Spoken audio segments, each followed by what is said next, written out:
Strike के बाद वहां पे क्या हालात है। साथ ही उन्होंने ये कहा कि जो हमने टारगेट सेट किए थे उस टारगेट पर हमने 100% वार किया है, मुरीद के हो, सियालकोट हो या जो भी जगह। और आर्म फोर्सेस की तरफ से बहुत ही स्ट्रांग एक मैसेज दिया गया कि मिट्टी में मिला देंगे अगर कुछ होगा। देखिए, एक बात तो मैं स्पष्ट, मैंने कहा ना कि जितनी भी ब्रीफिंग आधिकारिक हमारी सेना या हमारी एमईए की ओर से हुई है वो सुकून देती है, सुकूनदायक ब्रीफिंग है। ये जो टेलीविजन स्टूडियोज में वीडियो गेम्स चला रहे थे, हमारी सेना का वो चरित्र नहीं है। उन्होंने कल साफ साफ एक एक विजुअल्स दिखा करके बता दिया। और इसलिए मैंने कहा कि सरहद पार भी जो एक प्रोपेगेंडा चल रहा था वो भी खारिज कर दिया गया। लेकिन हमारी एकमात्र चिंता ये है कि पॉलिटिकल और डिप्लोमेटिक लेवल पर जो भी कमियां रही हैं उसको एड्रेस किया जाए। और वो इसलिए भी जरूरी है कि ये अब जिस पड़ोसी से डील कर रहे हैं उसका एक लंबा इतिहास रहा है। हमने अपने नागरिक गवाए, पहलगाम के बाद भी ऑफिसर्स गवाए। तो इसमें ये विराम ये तात्कालिक है।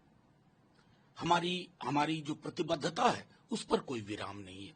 ये संदेश देने के लिए भी मैं समझता हूं कि देश की जो सबसे बड़ी पंचायत है वहां पर सब आए, बात करें और दुनिया को एक साझा स्वर में संदेश जाए। सर, एक संदेश, गोली अगर चलती है तो उसका जवाब गोला से होना चाहिए, क्या कहेंगे? देखिए, मैं रेटोरिकल गोली गोला वाली शब्द है, लेकिन कल बहुत प्रोफेशनल प्रेस ब्रीफिंग मैंने अपनी फोर्सेस की देखी और उसमें कितने तरह के जो स्पेकुलेशन सरहद पार चल रहे थे, दैट हैज बीन सेटल। हमने उसको किनारा कर दिया गया।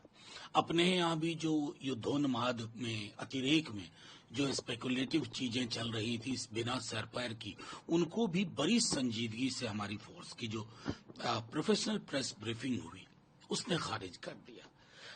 मिलिट्री प्रोवेस और प्रिसीजन जो हमारा इंटरवेंशन रहा उस पर कोई पूरा का पूरा देश एक साथ है।